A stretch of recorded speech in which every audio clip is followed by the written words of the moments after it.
It was just after 10 p.m. on a cool October evening in Kansas City, Missouri. Deborah Bradley checked on her 10-month-old daughter, Lisa Irwin, who was sleeping peacefully in her crib, and then went to bed herself. But the night that followed would be anything but peaceful. It would become the start of a nightmare that continues to this day. The front door was unlocked, a window was open, several lights were on, and worst of all, baby Lisa's crib was empty.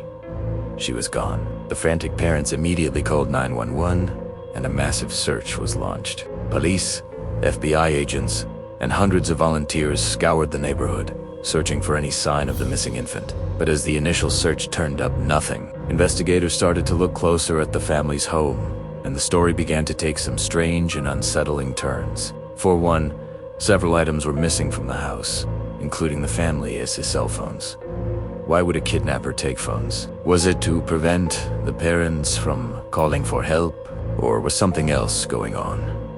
The parents, Deborah and Jeremy, made emotional public pleas for their daughter as a safe return. But soon, the spotlight of suspicion started to turn towards them.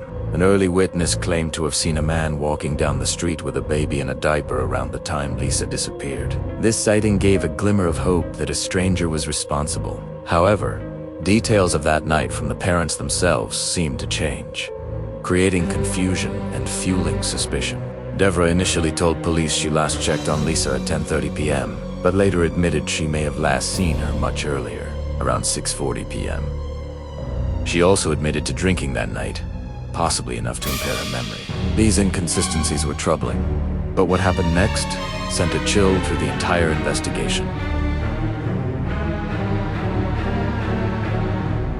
The dog, trained to detect the specific scent of human decomposition, gave a positive alerter hit on the floor of the parents' bedroom, right near Deborah's side of the bed.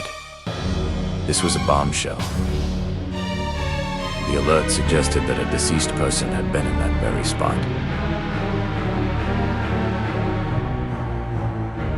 The police focused intensely on Deborah and Jeremy. Their interviews became more like interrogations.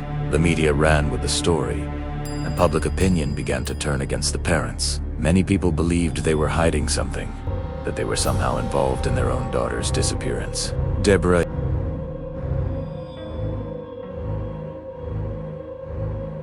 The parents hired a high-profile attorney and stopped cooperating with the police for a time, a move that only deepened public suspicion. But was the case really that simple? Let's look at the other side. And what about that open window and unlocked door? That pointed towards an intruder. The family's attorney argued that the cadaver dog's alert could be explained by other means, and wasn't he definitive proof? He suggested that police were suffering from tunnel vision.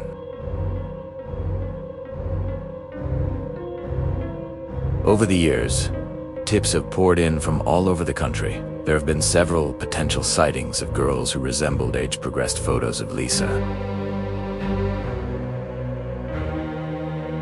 Where a young blonde girl was found living in a Romani camp.